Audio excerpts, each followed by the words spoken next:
I played Rise of Kingdoms for more than 200 days, as you can see, and if you want to know what my account looks like, well, then stick to the video. But before we go ahead and start the video, what's up going guys, my name is Nico and I welcome you yet to another video. Today guys, as you have seen, I'm gonna show you my account. Unfortunately, it would look like a little different if there weren't some unfortunates in the KVK2. It is what it is, and I'm just gonna show you how my account looks like right now that we are 200 days into the account. In those 200 days, I've gained 32 million power 900, so almost 33 million power, and I've gathered around 56 million kill points. Now, this number would actually change if we were in the King's Land, but unfortunately, because of some events in the KVK2, we won't participate in the King's Land. My goal was actually in the KVK2 to aim for 100 million kill points, and I really wish that I could have had those 100 million kill points, but it happens. And yeah, as you can see, I have some building power, technology power, troop power, and of course commander power. You can actually compare yourself to my account because I'm a low spender. Even free-to-play players can actually compare themselves to me, because I don't think that I'm a super active player. I'm a very active player, but not super active player. Highest power is my current power on this account. I've gathered almost 24,000 victories. I have some defeats, of course, and I have only 172,000 deaths.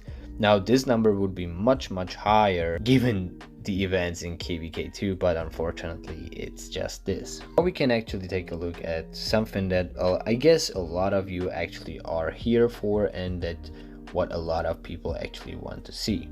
And that is, how strong are my commanders? As you can see, I've just acquired Saladin, but I don't want to summon him because I really am gonna summon him once I have some money on my card, because I'm a broke ass student and I really want to buy the rewriter of history.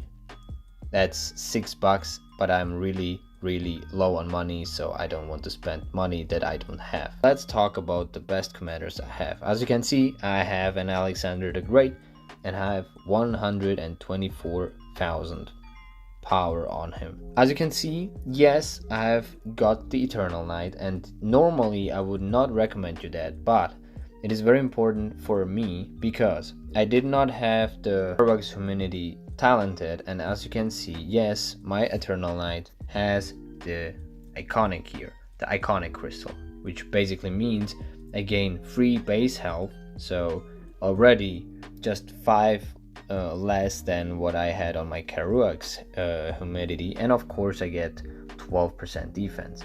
Now, it's very important to say that our KVK is still ongoing, which basically means I will buy, once it's possible, I will deal with this Eternal Knight blueprint in the wait, I can buy some. I can actually buy some Eternal Knight blueprints in here, so I will have one more Eternal Knight from the Lost Canyon. And there is another very important thing, and that is in the training post. As you can see, Lucerne Scrolls Distance Journey Volume 2 has just recently started, and as you can see, there is the Eternal Knight Blueprint 2, which basically means I will have 2 blueprints for the Eternal Knight. This basically means there is a much higher chance that I can actually talent my Eternal Knight.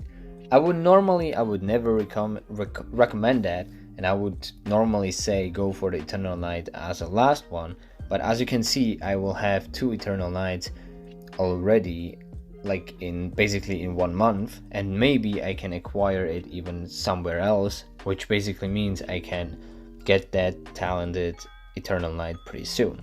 Now, this is my Alexander the Great. As you can see, I also have some inscriptions on him. Unfortunately, the Wheeler troop deals 1.5 more skill damage, which is nice, but it's very low, and it's unfortunately on my purple thing here, but the infantry attack and defense is nice. Of course, I got something here, 3.2 health. This is, I guess it's the maximum you can actually acquire, because here, for example, I have only 1.7, and here also only 1.7. So yes, my Alexander the Great is absolutely a menace, and it's my strongest march. As you can see, I also have my Minamoto, and he's almost at 120,000 power. His gear is just purple with the, of course, with the Call of the Loyal, and I don't have everything talented, unfortunately, but he is pretty much very decent, right? The same goes for the Ethelflaed. I'm not gonna show every single inscription because those inscriptions just aren't the strongest, right? Same goes for Richard I. He has this inscription because less damage taken, and I'm using that for I'm using Richard I only for barbarians. Belisarius has only green piece, there is nothing that will change, and of course he has the increased march speed, because I really use him only for killing others' farms. Then I of course have Sun Tzu expertise. I have a 5512 Mehmed, a 5513 Sun Duke. Then I of course have a Tutmose 5331. I was very lucky on him. Expertise Baibars, expertise Joan of Arc, expertise Lohar, expertise Bjorn Ironside, expertise Matilda. I have a 5511 Charles Martel. I was very lucky with him. I have a 5111 Mulan. Currently I'm trying to expertise the Queen Tamar of Georgia because she's a getter, and you should expertise from the purple ones, you should expertise the getters very fast and pretty easily. I have a 511 Pyrrhus. I have an almost, let's say, expertise Constance and expertise Sharka. Like all of my blues are expertise. I have a 554 Scipio Africanus. I have a 554 Emotep. He's expertise.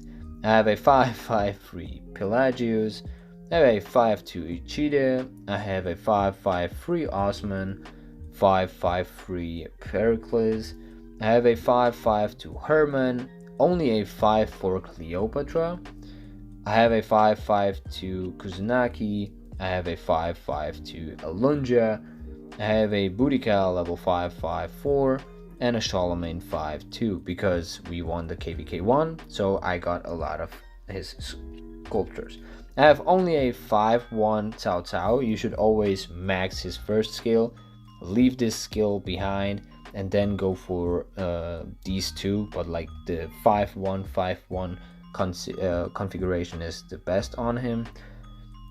Alcide 5-2, only 4-2 Freddy because at the beginning I really wanted the healing factor for barb chaining, then I actually forgot that Freddy is the most useless champ in the game.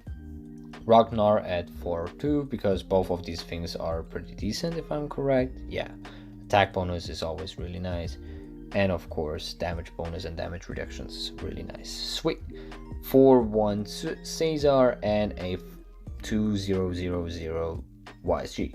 So these were my commanders, and the last thing that I'm gonna show you on my account actually are the troops. I have currently almost 660,000 T4 infantries, almost 600,000 T4 calves, almost 450,000 crossbows. Yes, I've done the mistake on this account, but that's more or less, that's not that I wouldn't know that, it was more or less that I wasn't thinking about it at that point when I was doing that, or sometimes I just misclick and I accidentally do T4 ballistas. As you can see, I'm doing only T3 and T2 ballistas, but unfortunately sometimes I misclick and just in a rush in the morning, for example, I just train T4 ballistas. Sometimes it happens, but it's more or less only a accident. And this is it with the video. If you want to see more of my account, I will show you eventually, but this is it. No way I can actually show you my Sunset Canyon configuration. This is a very powerful Sunset Canyon configuration you should actually think about. All of my heroes are level 60, like the primary commanders are level 60.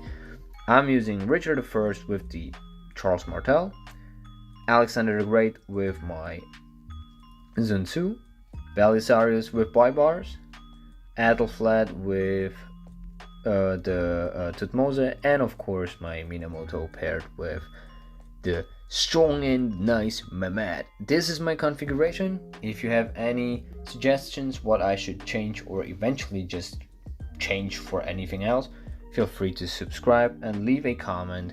And love y'all, and I'm gonna see you in the next video. Goodbye.